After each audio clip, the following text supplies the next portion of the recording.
MB shirts. Yeah, we are. Look at us matching. We're pretty cool like that. Hello, parents. I'm Mr. Brown, and this is my wife, Andrea Brown. And I was thinking on the couch and about this whole coronavirus. What do we call it? The shut-in program. What is it called? What do they tell us to shelter in place? Shelter in place. They don't want to say quarantine because we're not necessarily don't have the virus yet. It sounds like some terrible tsunami is coming for us or something. And I don't know what's coming, and many of us don't know. There's a lot of uncertainty going on. And so I thought about the homeschooling, and I've been seeing a lot of stuff on Facebook, people making jokes about, first day of homeschool, 2 kids suspended, and the teachers fired for drinking on the job. And I think a lot of people are stressing about how to deal with this reality of you being at home from work and your kids being at home all day long. And today I made a joke when I was watching the kids for a while I was working, bring your kids to work day. Well, I work from home, so they're just here. So it is what it is. And so one of my thoughts was this. I want to encourage parents not to try to cram the kids' normal day of school work and everything they do in school into this new reality. And also with the work they may have to do at home too. So everybody's bringing everything they used to do and trying to cram it into a normal day. And I don't think that's going to work. No, that's not good. There's nothing normal about that. Unless you are a homeschooler who've already got this rhythm. But even if you normally homeschool, you're doing it under not normal conditions. Like, I am such an introvert. I love normally if you told me stay home all day, I'd be like, great, I'm going to sit in my hammock and read a book. Yeah. But when somebody tells me shelter in place, you're not allowed to leave. You're not allowed. You know what I want to do? Leave. That does something to your mindset too. And so I think looking at our kids, and I talk to a lot of kids through speaking at schools, and they tell me a lot of them are stressed. They're stressed out with all the stuff they have to do already with school, academics, extracurricular activities, the pressures of succeeding, all these things, peer pressure. And then they come home. They don't have extracurriculars anymore. They don't have sports. And some of them, that was the outlet for them. And now they're at home, and all they get to do with you as a parent is do their homework. Maybe the school gave a packet, and now you're on them about doing this work. And that's a lot of stress for them, too. Yeah, it's a lot. And all the things. And I know some of the parents are like, well, man, I got to be at home with these kids all day. The kids still feel the same way. Think about this, parents. I'm not putting you down as a parent, but the reality is you want to get away from your kids, and your kids want to get away from you. And so now, and they can't say nothing about it. Y'all probably been saying it already. Been saying stuff to them about them. Not going to get away with that. And it's only like 3 or 4 days into this thing, and we don't know how long it's going to be. So there's a lot of uncertainty. So I just thought about that, and parents, how can we do something to where we are not putting so much stress and pressure on ourselves, but there's already stress and pressure for everyone? And I really feel for our kids, sometimes they don't have an outlet to talk about it. Like, we can talk to each other, we talk to our friends, but are our kids able to really share what they're really feeling and thinking under this new abnormal situation we all find ourselves in? Yeah. Sometimes I find, well, maybe our kids are just weird, like we're weird, but hey, we're not weird, we're different, and I'm proud of being different.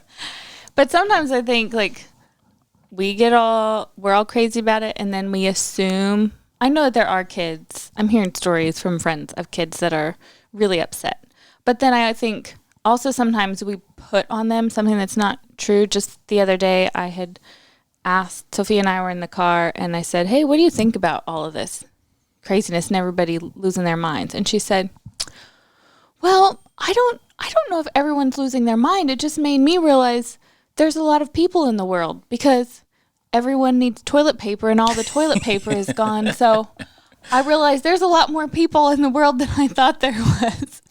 And it's interesting how they think. You would have never thought she was thinking that, right? I would never have. We would assume she's thinking what we're thinking because we're thinking it. And so we, like you said, we put it on them to think that. But I think it's important to ask your kids, what are they thinking? How are they feeling? Don't just assume that they feel or think a certain way because they don't have all the information you do. And hopefully you're not just letting leave the TV on all day and news reports all day, because that is jacking up adults.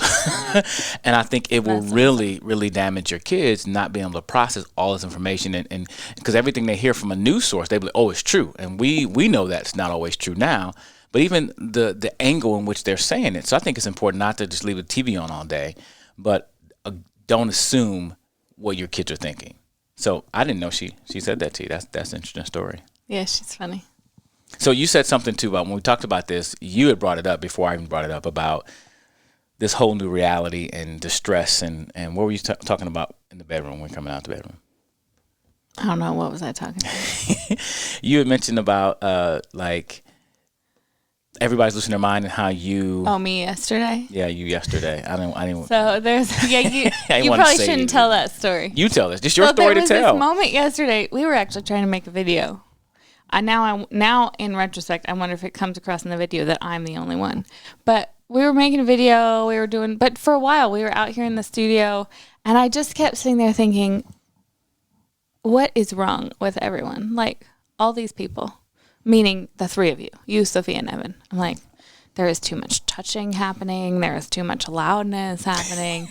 Everyone's irritable. I don't know what's wrong with them. And you, even when you asked me, like, would you not want to be a part of it? I'm like, yeah, I was fine. I thought things went well. It seemed like nobody was enjoying what they were doing. We had made this plan, and then everyone was grumpy about it.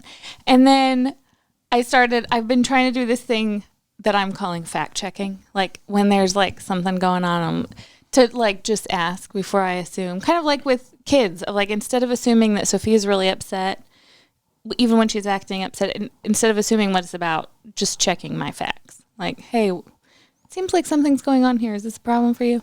So I asked you, and then I ended up, basically I just put myself in a timeout. I almost got offended. Like, what did I do this time? Well, you always get offended when I ask you what's wrong. That's a different, we'll need counseling about that.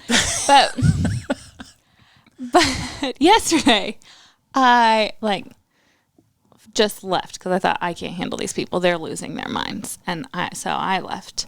And then you didn't leave the house. You just left. The I just studio went into level. the kitchen. Right. And 3 minutes later, it occurred to me, there is nothing wrong with those people. I'm the only one that's losing their mind right now. Like it was all me. I just couldn't handle life right then. And for the rest of the I ended up like curled on the couch thinking like I was pessimistic about everything. Nothing was going to work. I wanted to cancel all the things. I mean, all the things are already canceled, but I want to cancel even the things that are still happening. And then I just finally realized I just need to go to bed. Like there's lots of things that I feel like I should do. And especially once the kids are in bed, because all the other times when they're not talking has disappeared in my life. So I really felt like I should do some things, but like everything seemed like a bad idea.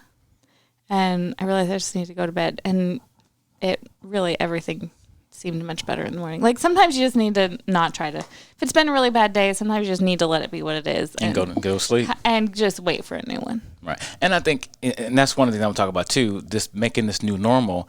You know, kids get up early, and I think some researchers said kids go to school too early. Now we got a chance. Now they can let them sleep in a little bit. Let them get extra rest. They won't be so irritable. They don't want to sleep in though. That's the problem. Our kids. I'm talking about other kids. Like the teenagers.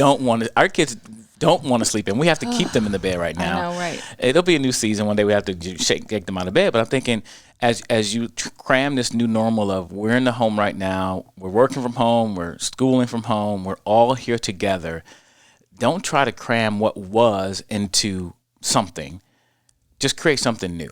So, because you were homeschooled, and that was different for you because it's something your mom had done for you. So you had a natural rhythm, and your rhythm seemed like it was pretty loose, so to speak. Yeah. I mean, it works. It all depends probably on your kids. And we've only been doing it for 3 days, and I'm like, I could do this. I could do this. Well, let's see 3 weeks from now. And we don't have a choice at this point, so we have to do something and make adjustments. Like this morning, made an adjustment. The kids were with me in the morning for 2 hours. Sophia's just in love with reading right now, which is great. I hope it doesn't like fade real fast. But she's like, she wants to have a readathon for school today. So she was read reading 7 books today. Yeah, and she was reading. Books. Evan's playing with toys. I got to get some work in, and it was good. It was really a good morning to just start the morning off that way. It won't always be that way, but let's take it day by day. That's nothing. Take it day by day. I think you mentioned something too. What's really driving everybody crazy is the fact that we've been exposed that we are not in control like we think we are. Like even the people who are in control right now are not in control. They're not in control. Yeah. No, it's just generally we kind of like live with the illusion that we're in control of things. And I don't think of myself as a controlling person, but then things like this happen and I realize like I generally at least expect that I can control what shows up in my refrigerator and whatever supplies are in my You can't house control what stays in your refrigerator. I can go. Well, that's true. But just all of the things, and then watching, you turn on the news and you realize part of the, like, all the people talking is they also are used to being in control and telling you what's happening, and nobody knows. The people running the countries don't know exactly what's happening and are trying to figure it out. And we're all just trying to figure it out. We all, and I think, be open with your kids about that. Tell them we're just trying to figure it out. Give them some sense of normalcy as you can. But again, trying to cram their normal school day and all the work and all the stress there, and then all your stress from your work, whatever you do at home, and then the fact that the proximity thing has changed so much. Some parents don't see their kids from 6 to 6. Like, they drop them off at daycare, go to work all day, pick them up at 6 at night, have like 3 hours before bedtime. Now you got them all day. But so I guess I like to come up with little sayings, and try to put it in a little bow and wrap it up so you remember what it is. And so the thing I come up with now is just, don't grasp for what was, create something new. Don't grasp for what was, because we don't know when things will go back to where they were. And I don't think they'll ever go back to the way they exactly were. Things are going to change. Even the fact how much we wash our hands now. Like I need more lotion. Like, I washed my hands, got in the car, like, why are my hands so ashy? Like, white. And like, look at that. Because I wash a lot more now. You're like just washing the appropriate amount of hand washing that we were supposed to be doing all along. I'm washing more. Like, I usually just didn't wash after I opened the door. Like, I didn't open the door and go wash my hands. I didn't go get my daughter's packet from her school and come home and wash my hands, or actually put hand sanitizer on as soon as I get in the car. So yeah, I do a lot more than I did before. But that's the small thing compared to what's going to look like when and if they do go back to school this year, and may not this year. Who knows what's going to happen? But I think, don't grasp what was, create something new. And then something new has to work for you. As you mentioned, homeschooling.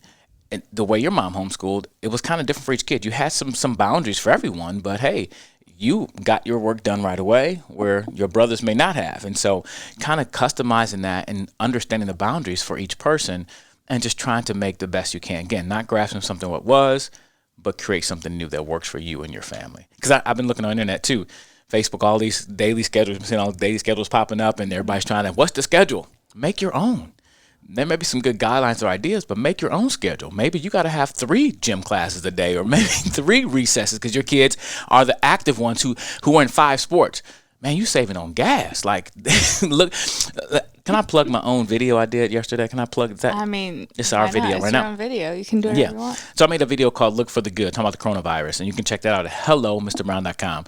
But just looking for the good, and maybe that's one of the good things. You saving on gas, but you still have an active child. So try to program some ways that kid gets some of that energy out, like Evan is. Like, tomorrow we got to do some stuff outside, because that brother's struggling. Rain the last couple of days, I can tell he's struggling. He just wants to run around. So we got to. And also, if you've got any leadershipy children, is that what we call Sophia? Yes. Leadershipy. Like, let them. This is the perfect time to let them be in charge, because, like, nobody's really expecting you to maintain all the academic things. Like, right. Structure is really helpful, and that's what a lot of those schedules flying around are, because, like, everything has shifted, and you just need some, especially for kids, like, rhythm and structure is so helpful. But so far, Sophia is running her own homeschool and thinks it's the greatest thing ever. She'll be like, Mom, it's time for snack recess. Can I go make a snack? Mom, it's time for math. What am I doing for math? Hey. And I know that doesn't work for every kid, but if you've got kids that like to be in charge, let them be in charge. It's great. Yeah, let them run it. So again, that was on my heart. I wanted to share that with you. Don't grasp for what was. Create something new that works for you and your family as we go through this whole shut-in program. I'm using the word shut-in because when I grew up in church, they would always pray for the shut-ins. Like, we're all the shut-ins. We're all the shut-ins. California, we're the shut-ins. Okay. Hey, thanks for watching. Again, my point is, don't grasp for what was. Create something new. Thanks for watching. Thanks. Don't you want to do one of the peace signs for the kids? I wanted to, but I wasn't sure that was that this is our video. We can do whatever we want to. Peace. Actually, triple peace. Isn't that what Evan says? Evan says triple peace. I can't do it as good. Do you have him on one of your little buttons? No, only button I have him on is when I say Oh yeah. Oh, yeah. that's a good So, one. anyway, Oh yeah. thanks for watching.